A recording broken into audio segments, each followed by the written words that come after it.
हर खबर पर होगी आपकी पकड़। डाउनलोड कीजिए एबीपी लाइव ऐप।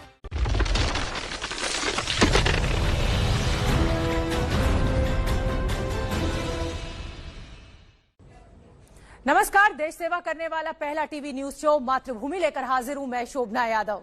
एलएसी पर चीन बाज नहीं आ रहा है। अब उसने लाउडस्पीकर वाली साजिश रची है। अपना प्रोपेगेंडा फैलाने और भारतीय सेना का मनोबल गिराने के लिए चीन लाउडस्पीकर के जरिए झूठ बोल रहा है। ड्रैगन की साजिश पर सेना की तरफ से बड़ा बयान आ गया है। सेना ने कहा कि अगर युद्ध जैसा माहौल बना तो करारा जवाब मिलेगा। शी जिनपिंग की सेना को सबक सिखाने के लिए भारत ने मजबूत तैयारी की है। हमारे संवाददाता नीरज राजपूत ने एलएसी के फॉरवर्ड एयरबेस से हमें एक रिपोर्ट भेजी है। मातृभूमि के रक्षकों के शौर्य से जुड़ी ये रिपोर्ट आपको बताएगी कि हिंदुस्तान है तैयार, अब चीन में मचेगा हाहाकार।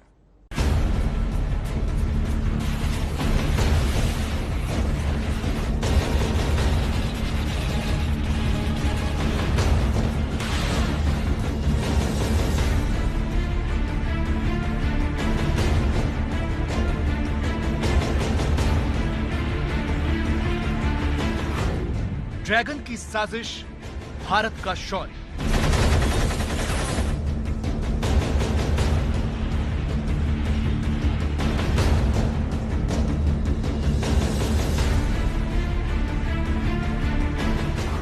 एलएसी पर भारत की तैयारी पूरी।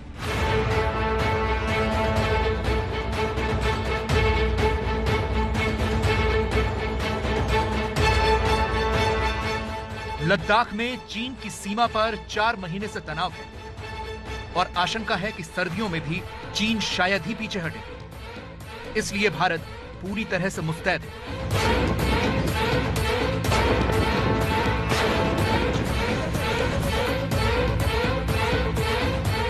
हम यहां पर इस वक्त लेह लद्दाख में भारतीय सेना की एक आर यूनिट या जिसे रेगुलेशन यूनिट बोला जाता है, जहां से सारी सप्लाई जाती है। तार जो है गाड़ियों की, इनमें सामान है, गोला बारूद है, हथियार है, ये सब यहां से जा रहे हैं सीधा लाइन ऑफ एक्चुअल कंट्रोल, यानी कि सर्दियां शुरू होने से पहले पहले। क्योंकि जो 2 एक्सेस हैं अभी लेह लद्दाख पहुंचने के लिए, उनमें थोड़ी मुश्किल आती है। जोजिला पास बर्फबारी में नवंबर दिसंबर में बंद हो जाता है और जो रोहतांग टनल है वो भी बंद हो जाती है। हालांकि अब ये माना जा रहा है कि जल्द ही जो अटल टनल का उद्घाटन हो जाएगा तो 12 महीने खुली रहेगी।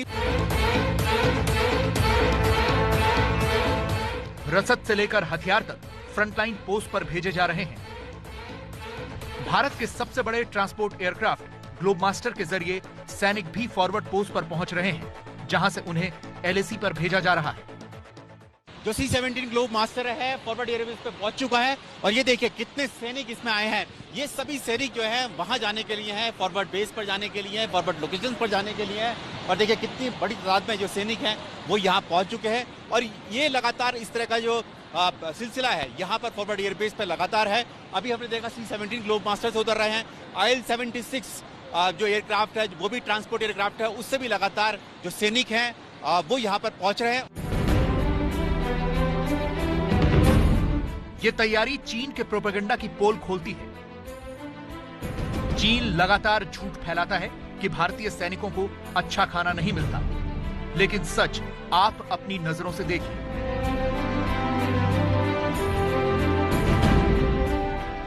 ये देखिए खाने पीने का जूस है, स्पेशल राशन है ये यहाँ पर कैंड जूस है, ये ड्रिंक्स हैं, ये सिर्फ सैनिकों के लिए हैं। जो हम लोग देख रहे हैं लगातार ट्रक के ट्रक्स यहाँ पर आ रहे हैं। एक और ट्रक यहाँ पर ये आने वाला है, इसमें भी सामान है, जो क्लोथिंग्स हैं, हीटर्स हैं, वो सब सामान इसके अंदर है।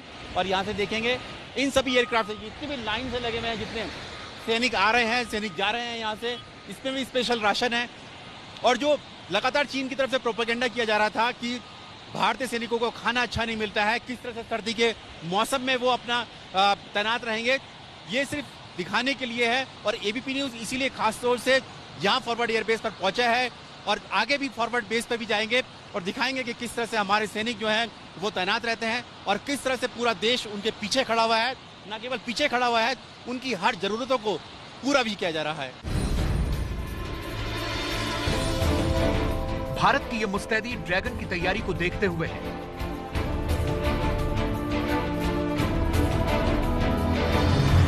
जिनपिंग की सेना एलएसी के करीब युद्धाभ्यास में जुटी है। टेंगुला की पहाड़ियों में पीएलए की एक टुकड़ी ने वॉर एक्सरसाइज को अंजाम दिया है। तिब्बत आर्मी कमांड के इस वॉर प्रैक्टिस में मिसाइल को भी शामिल किया गया।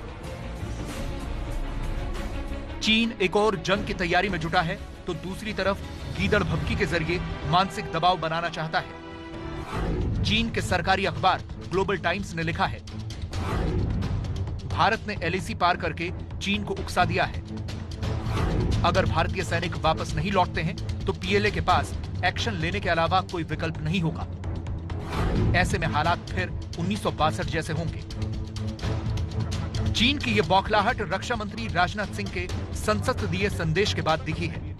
उनके लिए बर्फीली ऊंचाइयों के अनुरूप विशेष प्रकार के गर्म कपड़े, उनके रहने का स्पेशलाइज टेंट तथा उनके सभी अस्त्र शस्त्र एवं गोला बारूद की पर्याप्त व्यवस्था की गई है। अध्यक्ष महोदय, हमारे जवानों का यह संकल्प सराहनीय है कि दुर्गम ऊंचाइयों पर जहां ऑक्सीजन की कमी है तथा तापमान 0 से नीचे है, उनके उत्साह में कोई कमी नहीं आती है। सीमा पर तनातनी के बीच चीन हर रोज भारत के सब्र की परीक्षा ले रहा है। 10 सितंबर से पहले लद्दाख के पेंगोंग इलाके में दोनों देशों के बीच गोलियां चली।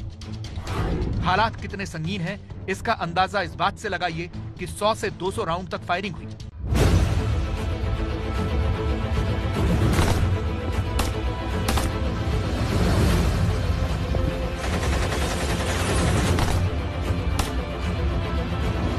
हालांकि ये गोलीबारी एक दूसरे पर नहीं हुई, बल्कि चेतावनी के तौर पर हवाई फायरिंग की गई। लेकिन यह घटना सीमा पर हालात को बताने के लिए काफी है।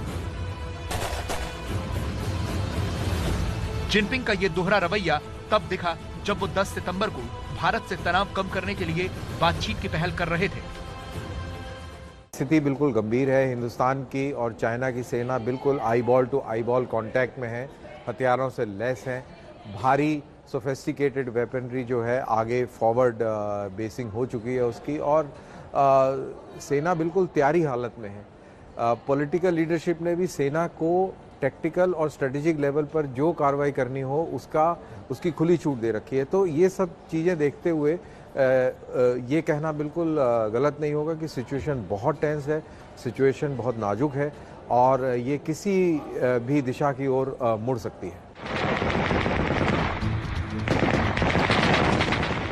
चीन एलएसी पर 1962 वाली चाल चल रहा है, लेकिन इस बार उसकी कोई चाल कामयाब नहीं होने वाली। इस वक्त हम एक ईएमई यानी electronics and mechanical engineering unit की सेंटर में है, जो एक वर्क्स जो रिपेयर सेंटर है। वहां पर ये बोफोर्स तोप है जो बताती है कि बोफोर्स तोप इस वक्त भारतीय सेना ने लाइन ऑफ एक्चुअल कंट्रोल यानी एलएसी पर तैनात कर रखी है। उसमें अगर कोई कमी आती है, क्योंकि बहुत पुरानी ये गन्स है, लेकिन इन पर सबसे ज्यादा विश्वास अगर भारतीय सेना करती है अपने तोप खाने पर, आर्टिलरी पर, तो इन बोफोर्स तोप पर करती है। और देखिए ये यहाँ पर ये रिपेयरिंग हो रही है और इसके बाद रिपेयर होते ही ये फिर एक बार ये जो बोफोर्स तोप है फिर चली जाएगी line of actual control LAC पर। एलएसी पर एंटी एयरक्राफ्ट गन भी तैनात की गई है ताकि दुश्मन के विमान हो, हेलीकॉप्टर या फिर ड्रोन, जो भी सामने आएगा बचना नामुमकिन होगा। और ये एडी गन है जो एंटी एयरक्राफ्ट गन है। ये दरअसल इसलिए इस्तेमाल की जाती है जहां पर अपने जो सैन्य छावनी होती है, कोई मिलिट्री इंस्टॉलेशन होता है, तो वहां पर इसको तैनात किया जाता है ताकि कोई दुश्मन की कोई एयरक्राफ्ट या फिर कोई लड़ाकू विमान, हेलीकॉप्टर, ड्रोन तो नहीं आ रहा है, तो उसके लिए इनको इस्तेमाल किया जाता है।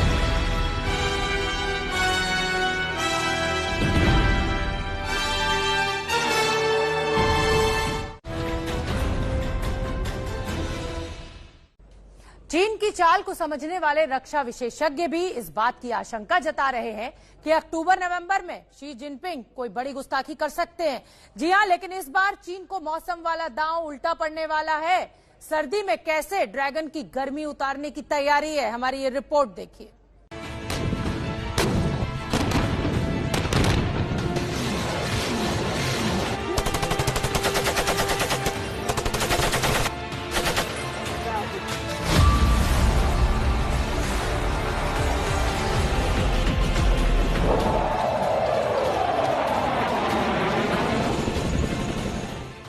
सर्दी में एक ओर दुश्मन होता है और दूसरी तरफ खराब मौसम, मतलब एक साथ दो मोर्चे पर लड़ाई।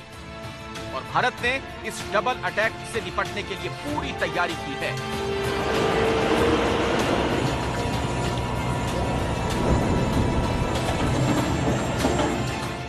खराब मौसम के बीच पोस्ट पर रहना आसान नहीं होता।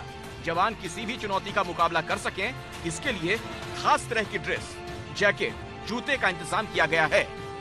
-40 डिग्री में रहने के लिए टेंट बनाए गए हैं। इस टेंट के अंदर सर्दी बेहद कम लगती है। इस वक्त हम भारतीय सेना के एक ऑर्डिनेंस डिपो यानी कि आयुध डिपो में हैं।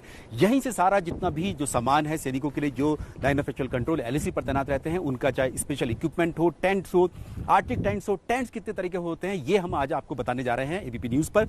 और इस वक्त सबसे पहले जो 1 या 2 सैनिक जो होते हैं जो एक साथ रहते हैं, उनके लिए बडी पेयर सिस्टम के लिए एक छोटा सा ये टेंट है। अगर आप देखेंगे तो इसके अंदर और नीचे देखेंगे, कैमरामैन सुंदर दिखाएंगे, तो 2 जो सैनिक है वो आराम से इस टेंट के अंदर रह सकते हैं, सो भी सकते हैं। लेयर है, डबल लेयर है, इसको बंद कर सकते हैं, पानी भी नहीं आएगा, बरसात होती है। और एयर के लिए ये देखिए छोटे छोटे यहाँ पर होल्स बनाए हुए हैं, खिड़की की तरह बनाए हैं। तो ये छोटा टेंट है, सबसे छोटा टेंट है जो 2 सैनिकों के लिए है। और अगर हम देखेंगे तो ये, और इसका टेम्परेचर भी काफी हद तक ये मेंटेन कर लेता है। छोटे टेंट ही नहीं बल्कि बड़े टेंट भी तैयार किए गए हैं, जिसमें एक साथ 10 सैनिक रह सकते हैं। इस तरह के टेंट को LAC पर भेजा जा चुका है। 15, 16, 20 सैनिक यानी कि एक प्लाटून पूरी हो तो उनके लिए किस तरह का टेंट होगा, तो ये टेंट होगा, इस तरह का टेंट होगा।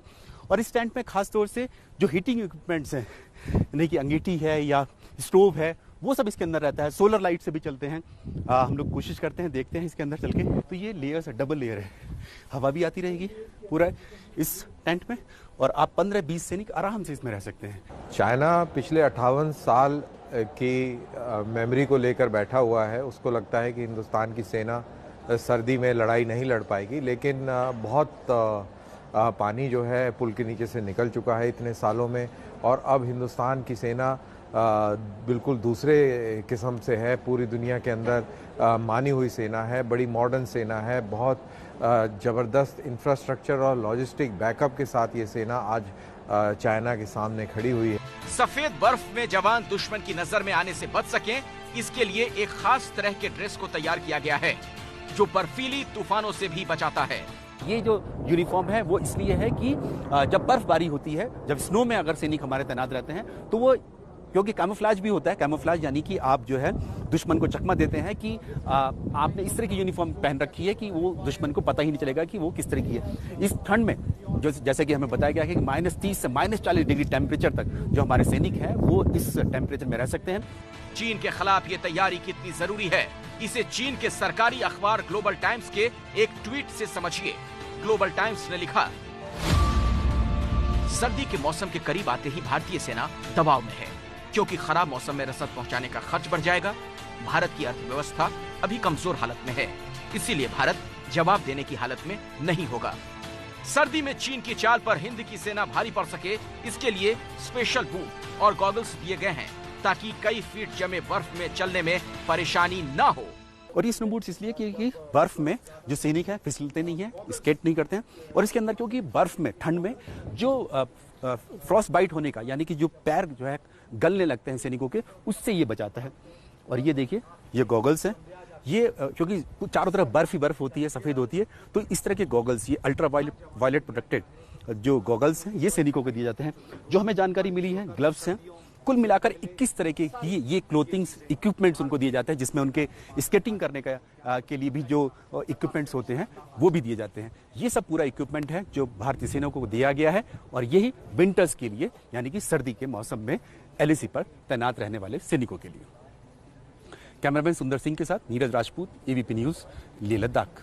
ब्रेक बाद स्वागत है आपका मातृभूमि में। इस समय की बड़ी खबर आपको बता दें, LAC पर चीन की लाउड स्पीकर वाली साजिश का खुलासा हुआ है। प्रोपेगेंडा फैलाने के लिए चीन ने फिंगर एरिया में लाउड स्पीकर्स लगा दिए हैं, जिस पर चीनी सैनिक पंजाबी गाना बजा रहे हैं। हम आपको ये भी बता दें कि इस इलाके में सिख रेजिमेंट तैनात है। सैनिकों का ध्यान बटाने के लिए ये गाने बजाए जा रहे हैं।